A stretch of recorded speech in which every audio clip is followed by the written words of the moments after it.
Because we're recording this, the session will show up later on YouTube on the Million Acre Challenge channel. So folks will have an opportunity to go back and revisit or to share it with people that they think would benefit from hearing what Henry has to say today. Next slide, please. As a way of kind of getting to know who's here, we do like to run a little poll. It's not imperative that you operate the poll, and sometimes folks have trouble accessing it. But if you do see that and can, it just gives us a sense of who's in the room. If you're a farmer, if you want to become a farmer, if you're a farm service provider or an academic researcher, ag retailer, or something else. And then there's some additional questions down below, particularly for farmers, to give us an idea of what kinds of practices you're interested in learning more about. It just helps us with our programming. If you don't have access to seeing the actual poll but want to answer any of those questions in chat, you are welcome to do that, or just introduce yourself in the chat box and tell us why you're here.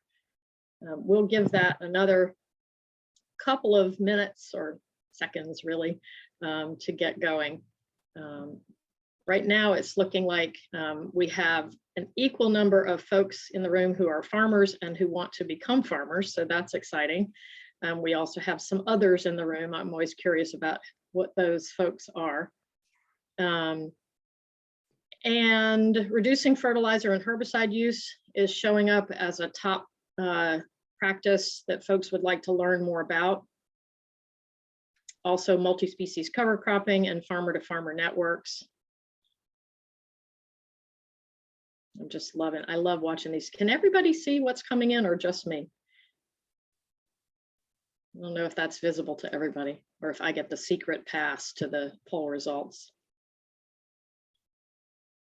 All right, if you just joined us, we have a poll going that you can take part in. If you can't see that, feel free to introduce yourself in chat.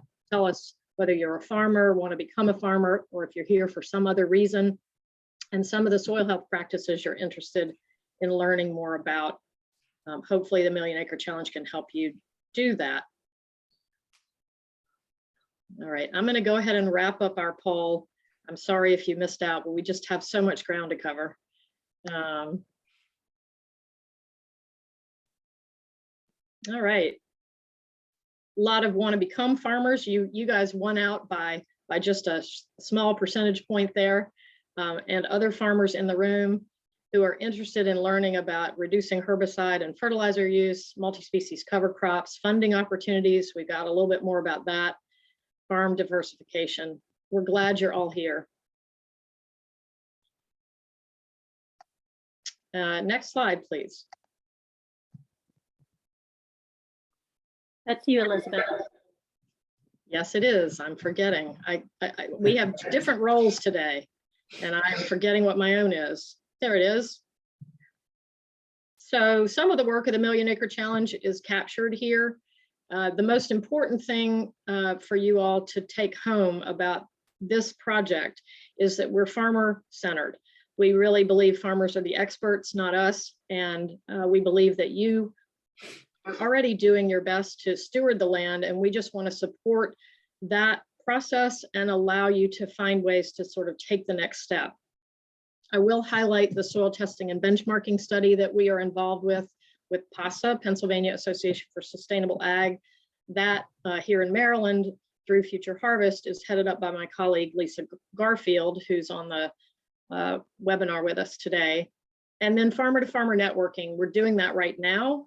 We also have on-farm field school type events that happen through the Million Acre Challenge and our partners. And we're building out knowledge cooperatives right now, which are for advanced producers to put them in community with each other. So do stay tuned to all the different opportunities that become available through the project. Right now, our enrollment survey is having some technical issues. So what we have there is a placeholder, which just allows us to get your email address and get back to you when that's up and running again. We've put in this QR code to take you to our most recent newsletter. It just came out last week. And a lot of what's on this slide is also captured there. So that way you have the opportunity to go back and revisit that when we're not flying through the information quite so quickly. But I will highlight our Regional Conservation Partnership Program funding opportunity, which is in the middle of this slide. That's an NRCS partnership that focuses on soil health and climate smart practices for all production systems. And if you're thinking you might be interested in some funding opportunities that work with those kinds of practices, and you want to be in the first funding cycle, you'll need to go into your NRCS office and express interest by April 1st. So that doesn't lock you in. It's not a commitment or a contract at that point, but you just need to go ahead and get your name on the list. So I want everybody to be sure and notice that. Again, the QR code, which you point your camera app at that, it'll take you to our newsletter. And let's see, Lisa, if you have a chance, if you haven't already, to put that in chat, we can also get you to it that way. All right, we're getting closer to me not doing all the talking. I am super excited to introduce our special guest, Henry Spies. Henry and his brother Austin operate Marsh Creek Cattle and Company in Preston, Maryland, which is a 35-acre operation that sits within the family's grain and former poultry farm.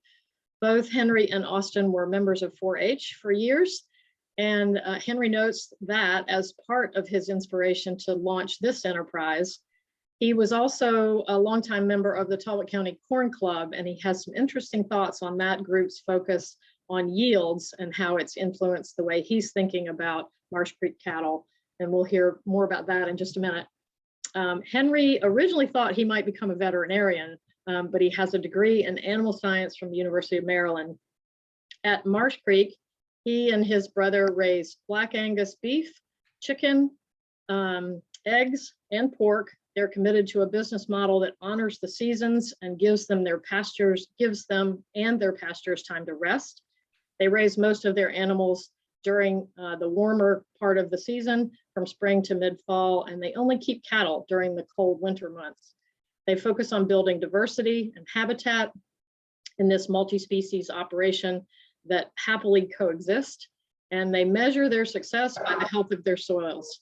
Henry, we're so glad you're here. We know every farmer is busy, so this is a busy time for you, and thank you for taking time out to be with us today. These are some of the questions we're going to be exploring with Henry, but this slide is going to go away. So after this, I'm just going to let him kind of take over the talking stick. Henry, let's get started with you telling us briefly about Marsh Creek Cattle and Company and the farm itself. Alrighty. So what you're looking at is the two farms that we operate on. The one on the left would be our chicken house farm. That was traditionally a Purdue chicken farm. And the one on the right is the home farm where the pasture started and we originated. To give you an idea of where we started in 4-H, my brother and I, when I was about 8 years old. It was to raise one steer, show it, and then you would sell it to a neighbor, sell a quarter of beef, and they would come pick it up. And that relationship is kind of what brought our interest into selling beef. We had a lot of neighbors that once they heard we were doing that, wanted to sign up. We quickly, I say quickly, it took years. We went from 2 to 3 to 4 steers a year. We're currently now sitting at 23 steers on the farm. But what really sparked this change is if you look on the picture on the right, you'll see that there's only one pasture. I love this picture because it can give you really an idea of how we got started. That one pasture there is 4.5 acres.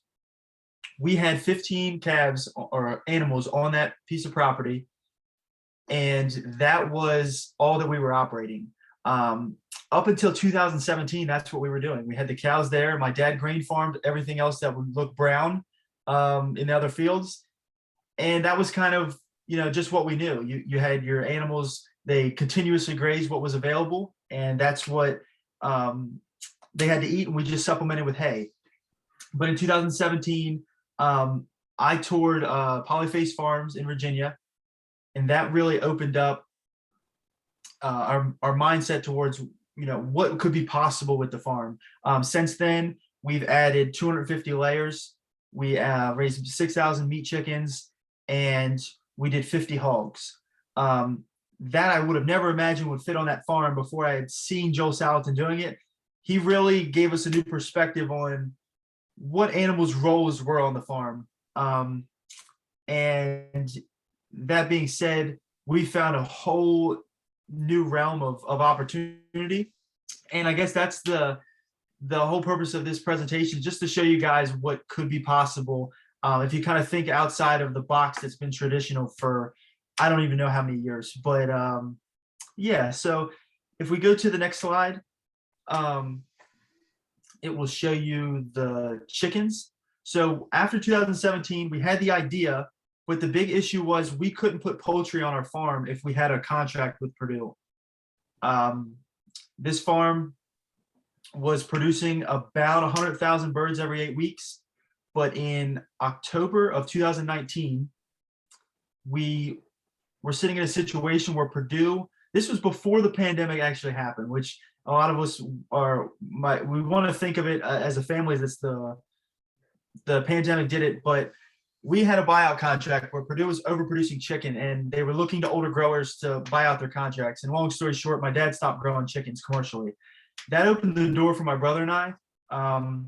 In summer of 2020, so the next spring of that growing season, we started raising meat chickens. If you go to the next slide, you'll get to see how it started. It started very small. We did 2 batches of 150 birds. I think that in that little picture in the middle, those are actually meat chickens. That was our first flock, and that was our first little brooder. It really started small. I picked them up in my Jeep from the mail, the post office, and we just was kind of trying to feel out if the customers were interested in it. And from there, we sold all those birds pre-sale. They all were sold. And so after that summer, I was like, well, Dad, if we're going to keep this chicken house farm, we've got to try to make a plan to go bigger. So this was 2020. And then in 2021, we added the laying hens, and we upped our production to 6,000 birds. And that was only possible through those chicken houses. We had an idea of using the chicken houses. It didn't work out as the way we wanted, but I'll show you what we're going to now. So if you show the next slide, this is a really key part of our production of the meat chickens. When we raised 6,000 birds, full disclosure, we did not use this structure, but we're going back to this structure. We thought that carrying the feed and water to the birds was taking up a lot of the time. So what we did is we raised the chickens inside the chicken house and let them go in and out of the house. That we quickly realized them being able to go in and out of the house was our Achilles heel. We had to put them back in every night, and it didn't work. So in these sleds, they called chicken tractors. You pull them across the pasture, but you want to pull them across short grass, so they would follow the cows. And that's the idea of getting the animal out on pasture. You're cycling that nutrients and building that soil right underneath their feet. And every day you're sliding that sled off of the day before's manure. And this really adds a way of depositing nitrogen into your pastures without actually buying nitrogen. It works great. I really do think that these chicken tractors, they have their strength in the fact that you don't have to handle the birds as much. You have the birds contained to an area, and catching chickens is the last thing you want to do. I did it all last summer. It's you'd much rather tote the feed and water. But the meat chickens are great. The one limitation to these is being able to process them. So that being said, they have their place, but the size that you're able to do them. The laying hens, on the other hand, are not in these chicken tractors here. If you go to the next slide, it'll show you another version of the chicken tractors. And if you see this picture, there's actually a laying hen, or there's a nesting box on this chicken tractor. These are These are another company made these. I think they're wonderful. If someone wanted to start raising, I think that can hold 35 birds. You could put laying hens in that tractor, and you have yourself a pasture-raised laying hen operation. The eggs really are that business that I think are getting us to do it full time. They are weekly income, and weekly income is really key if you're trying to live off of it. I love the laying hen idea. Eggs have been easy for us to sell at farmers markets, which is where we market them a lot. But this is the coop that we're hoping to go to with our meat birds as well. I love the tarp on this one. You can roll the tarp back. You can get in with the birds and catch them. Whereas that other model, if you go back a slide real quick, you'll see that it had just a door. And so you want to catch those birds through that door. That's a great idea, but they all will run to the opposite corner. And it really just makes for a messy time trying to catch those chickens. It works. People use those. That model's good. But I like the roll tarp because I don't like to crawl through chicken manure to try to catch a chicken. It just quickly turned me off of that. Henry, do you remember the company that makes the other model? Yeah, it's Range Coop. I believe it's Range Coop. Coop Ranger, something like that. It's some kind of version of that. And they do cost $1,000. So the big difference between these two is the one you're looking at that's made of wood. It costs us $300 of material. This one you're looking at now is made of metal. It comes in the mail as a kit. It costs about $1,000. Now it doesn't come with the nest box or the water or anything, but and that's one is slightly bigger. I think you could put 100 birds in the one you're looking at now. And that's another big thing about raising these chickens is having small flocks. When we raised commercial chickens, they had as 26,000 birds in one house. When you were to have a illness, it would run through that flock very quickly. They were limited in space and you had a problem on your hands.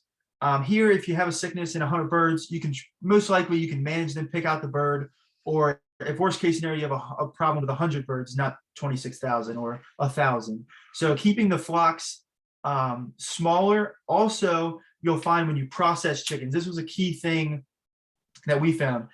When you go to process meat chickens, you got to think you're going to cut them off feed 24 hours before. So you don't want your flocks any bigger than what you can process chickens in a day. I learned that lesson the hard way. We were catching the birds the day before because we had 1,000 bird flocks thinking we were getting somewhere. Problem is we had to cut off 1,000 birds to catch 100. And them not getting feed was not good. So then we went to the idea, well, we've got to catch them the night before. We have to catch 100 birds the night before. They sit in crates overnight. It just made an extra layer of work. And with these operations, you've got enough work on the farm as it is. You don't want to create work for yourself. But I love these chicken tractors for meat chickens and laying hens if you were on a smaller scale. Henry, we have a question in chat which Sure. it doesn't directly relate to your operation. Angela is broadcasting this to her class of students, and a student has asked how long it takes the eggs to hatch. Now, I know you're not in the egg hatching business, but Yeah, so for hatching broiler chicks, I'm not sure. We buy our chicks through the mail through a hatchery, and we pick them up right from the post office. So that's been my understanding. They come looking like that, and if you go to the next slide that had the wooden chicken tractor, that is actually them at 3 weeks. So we made that little box. It goes on the front of a tractor, and that's what the 3-week birds look like. But to answer your question, I'm not sure about hatching birds with incubating and stuff like that. I believe it's 21 days. Okay. I think incubation for a chicken is 21 days. And I think we'll skip forward a little bit so you can be sure and get to the rest of your content. Somebody did ask what hatchery you use for your live birds. We use Moyer chicks. A lot of the hatcheries, they have similar names. So you have Moyer's chicks and then Myers Hatchery, but both of those are good. That's what I've been looking at. But this picture here is great because this is the inside of a commercial chicken house. Many of you may, if you're on the Eastern Shore, you've probably seen it, but if you haven't, you see there's automatic feed and water lines that are in the ceiling. They actually drop down and would originally sit on the floor for the birds that have access to. But my big point with this picture is that the floor the floor is not made of manure, it's got wood chips. Wood chips are that next element of our business that takes our soil building enterprise to the next level. If a lot of fertilizers that people use, they're using nitrogen, potassium, phosphorus, they're feeding the plant. If you want to feed your soil and build soil organic matter, you've got to have carbon in it. The commercial poultry industry likes to call their chicken manure, compost, because they're putting the dead birds into the manure and the bird does break down. But good compost has a lot of carbon. It actually is 30-to-1 carbon to nitrogen ratio. And if you are lacking carbon, you're not going to see the problem right away. And that's why it's so hard to convince people to compost with carbon, is you'll actually feed the plants will do well, but your ground is not going to increase that soil organic matter. And Austin and I have decided that we're going to play that long game of really building out our soil, because soil organic matter does two things really well. It stores water and it stores nutrients. And if you don't have the ability to store water, well, when a drought comes, you suffer. And if you don't have the ability to store nutrients over time and have that slow releasing nitrogen, well, in times like this year when nitrogen has doubled, you also suffer. You're subject to the price of inputs. And we get these wood chips for free from a local tree service that actually lives 2 miles down the road. When he drives home at night, he just drops off the wood chips. He doesn't want them. He's so happy to give them to us. So we're getting free organic matter as long as we break it down over the course of 2 years, and then we're spreading it out on our fields. This is really where I think animal production and grain production need to marry themselves together, is through compost. Spreading manure is better than, I guess, going and getting a synthetic fertilizer. But man, compost, its benefits over time are multiples of just feeding that plant every year. Another big thing is when you use synthetic fertilizers, I've learned this from my dad.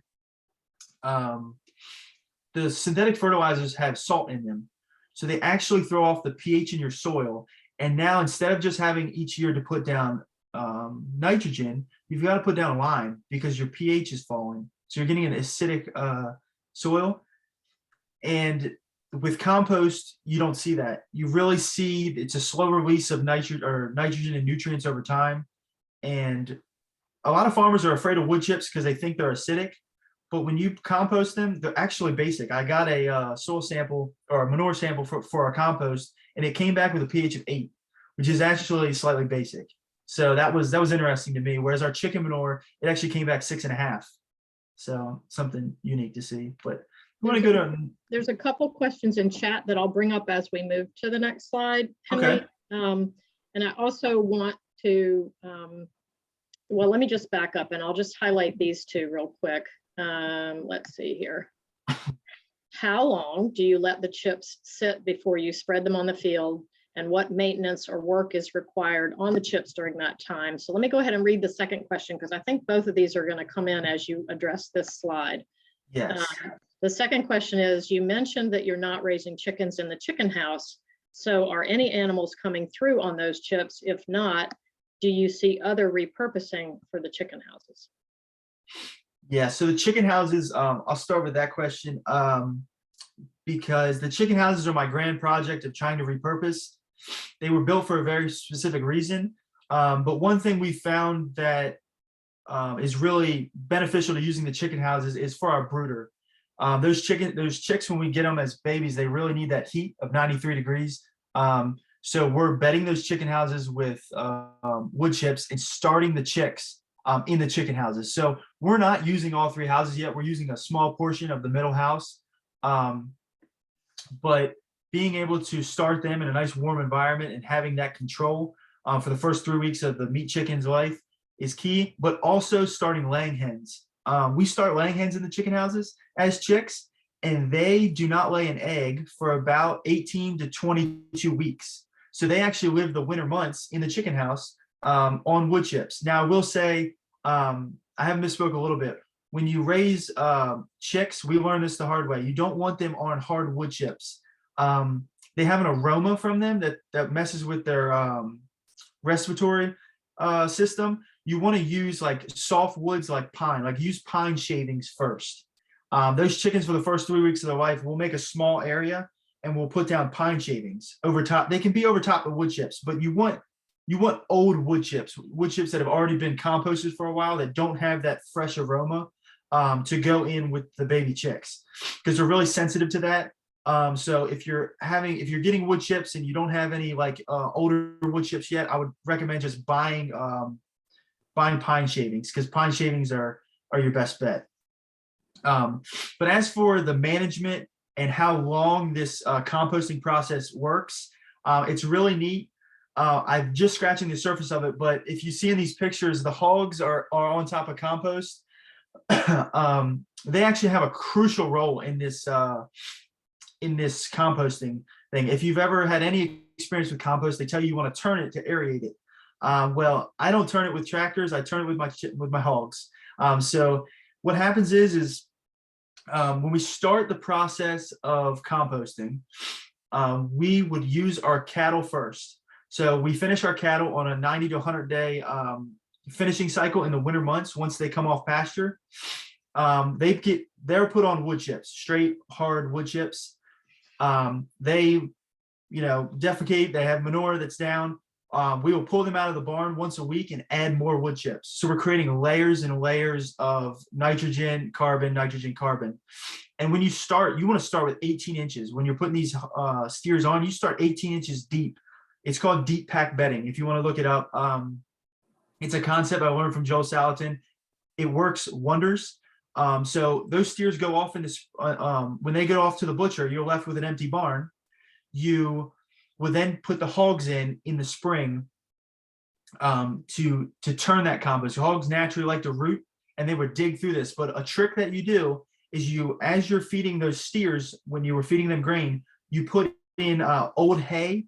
You put down old hay, and you put down actually whole corn before you would bed them each week. And those last like 30 days before the steers go to the butcher, what that does is it puts the corn in that compost, and it'll start to ferment, and the hogs will actually smell it and go dig it up, and that will really activate them. And you would be amazed how much hogs will turn compost.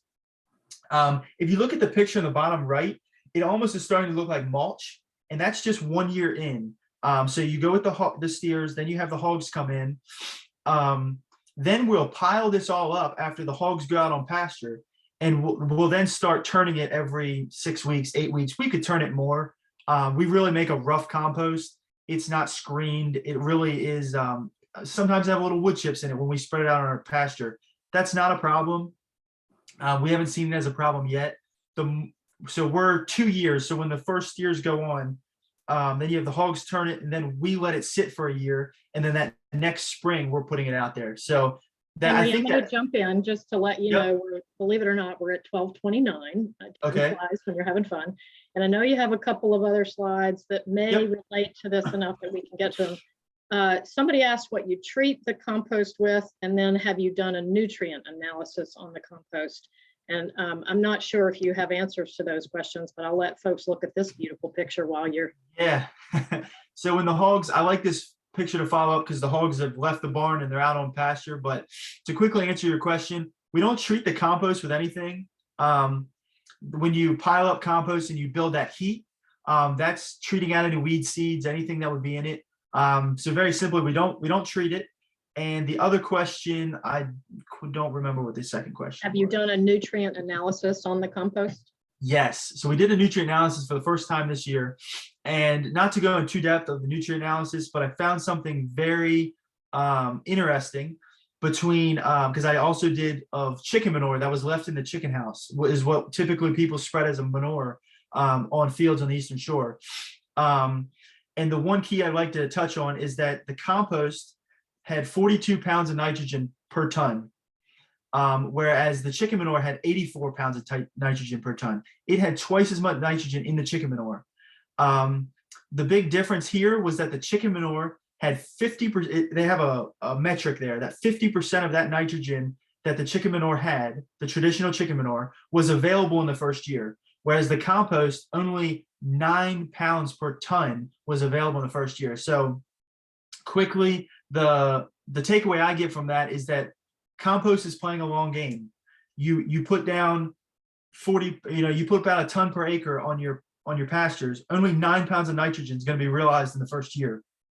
But if you were to do that every year, you're starting to build up a slow release of nitrogen, and you're teaching that ground to be able to store nitrogen. And that really is a difference. Whereas that chicken manure in 2 years' time, or maybe 3 years, it's completely used it. But yeah, that was the quick note that I saw. And that's what's so hard to convince farmers to use compost, is that there's only half as much nitrogen per ton in compost. But I would argue it's because the compost has all those wood chips and all that carbon, that per ton of weight, you're getting less because it's been diluted.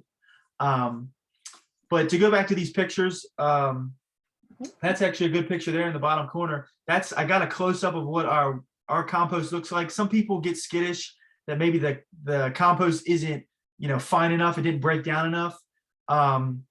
In all honesty, it's the smell that tells you when compost is done. And also the temperature. If it stops getting hot, it's gotten to a point where it's stopped composting. But if it stops smelling like manure and it kind of has an earthy smell, you've gotten to a really good point where that compost is, in my opinion, ready to go spread out on the field. Henry, I know some folks are going to need to hop off because we've hit 12:30. I also know that you've agreed to stick around for another 15 minutes because we often allow for additional questions. Sure. I want to just sort of wrap up with the question of, do you think your efforts are paying off? Because I asked you that question when we talked earlier, and I really appreciated your response. So I really don't. We haven't been able to see the compost significantly changing our pastures yet. We do soil samples each year. We've seen the soil organic matter tick up maybe 1 or 2 tenths of a percent, which is very small. But I think it's very important that if you're going to go down this composting route, it's going to take years to really see a benefit. Because again, you're only getting about 20% of that nitrogen releasing in a year. So you're really investing your time and energy in soil organic matter. And you have to realize that that's a 10-year game. That's a 20-year game. But that is your safety net to a drought.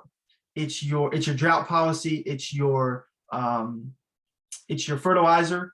If you really commit to this, and you're getting the wood chips for little to nothing, and you're using the manure that, through that winter months, you're putting it back on your pasture, you're creating a nutrient cycle that is self-sustaining, and it's not costing you a lot of inputs. And I think that's what's really been attractive from my brother and I's perspective. We've wanted to try to build that nutrient cycle, and seeing we've only been doing this for about 3 years.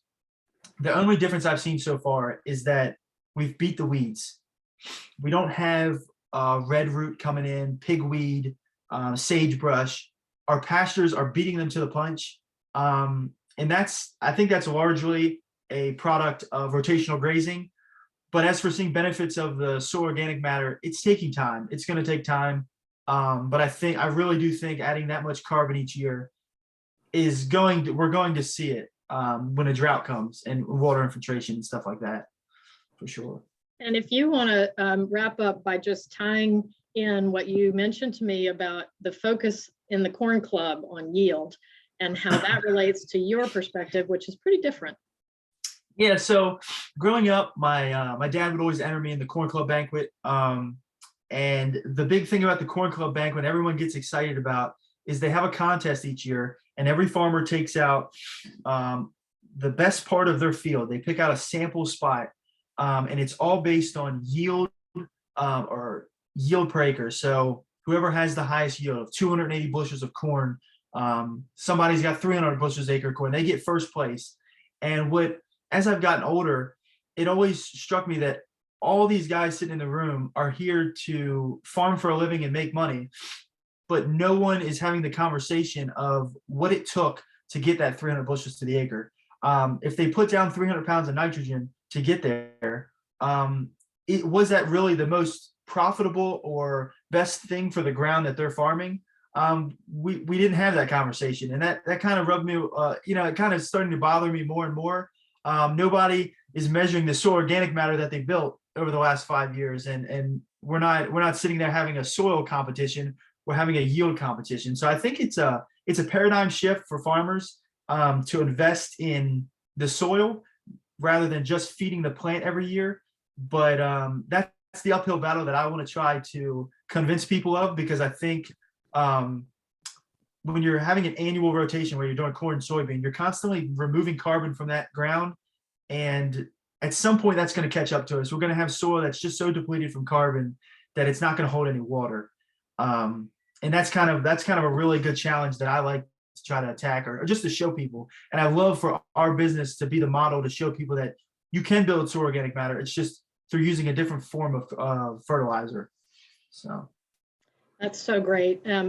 Folks that need to step off, you are welcome to. We appreciate you being here. Here's our website again, if you want to circle back to that to follow up on some of the things that I mentioned earlier.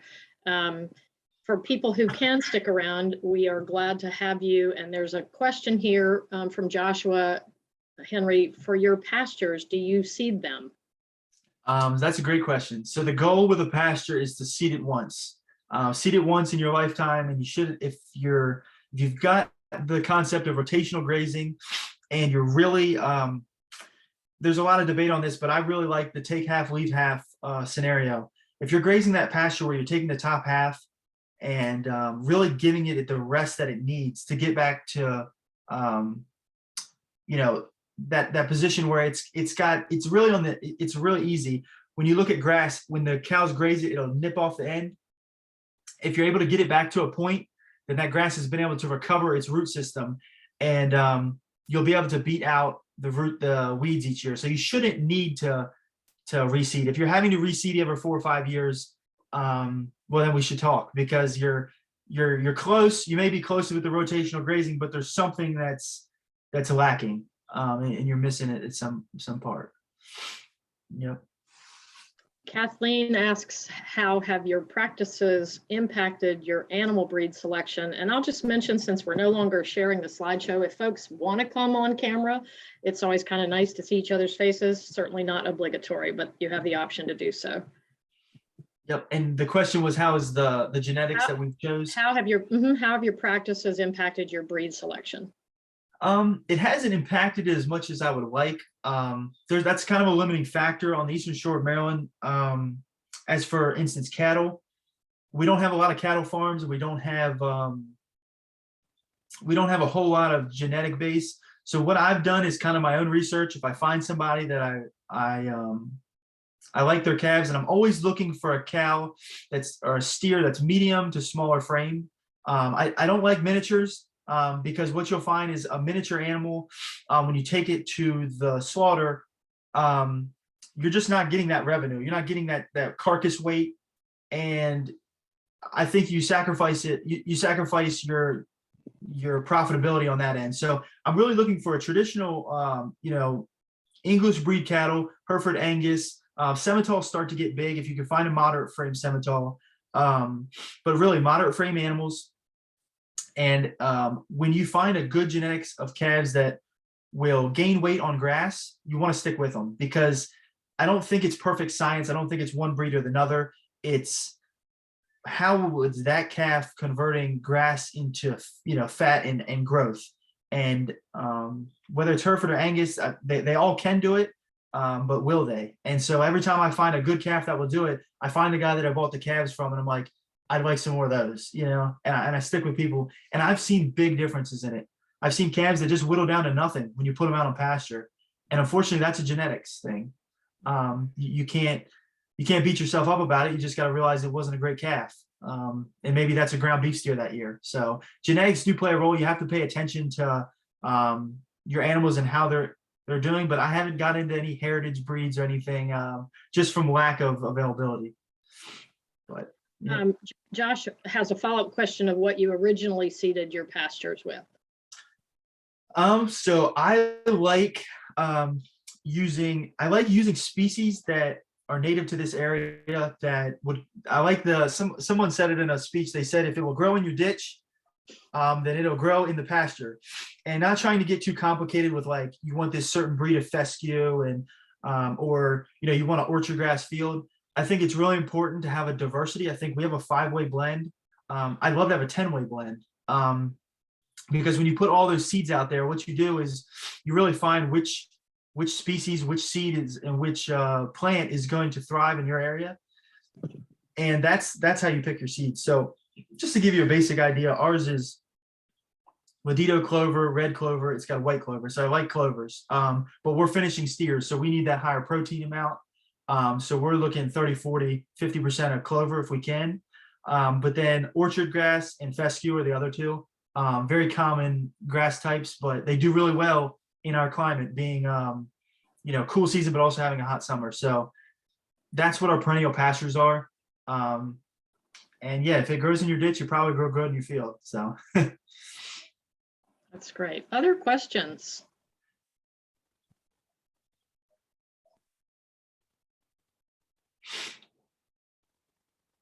I'm seeing some mustaches that I have not seen in the past, Sam White. That's nice looking. All right, if we've come to the end of our curiosity, I will say, Henry, do you want to just make a mention of your email address or maybe your website so that folks get a better sense of the business? We didn't really get time to drill down into kind of your innovative business model, doing door-to-door delivery. Maybe just mention the website so folks can go back and look at that. And then Ellen has asked another question, so I'll let you mention the website first. So absolutely. So we're Marsh Creek Cattle. So our website is marshcreekcattle.com. It's an online store.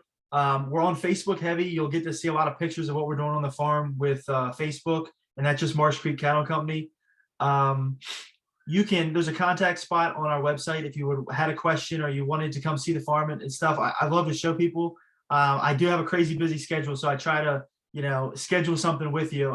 Not so much people just showing up because I'm not always there. But we do a farm to table home delivery, and you can kind of see how that's set up through our online store, because that's been, you can produce all the products you want, but you've got to have a way of selling it. So we do farmers markets and we do an online store. Is how we're really getting these products out there. Yep. And it's my understanding that they're going to be at the Lewis market this coming season. So those of you in proximity to that, lucky you. Yeah. And one last question from Ellen is, how do you finish your cattle? Yep. So we like to use the label as pasture raised livestock. Pasture raised beef, pasture raised pork. But I like to say that pasture raised for us is the bridge between a grain-fed conventional operation and a 100% grass-fed operation. With our location in Maryland, having a long growing season, but also having a winter, we're not having enough grass to finish our animals on grass all year round. So what we've come up with is we want to finish our steers on 120 days, which is 4 months or less, on grain. And it's always in the off season when the grass isn't growing. I don't like to finish a steer on grain, in July, because it's hot.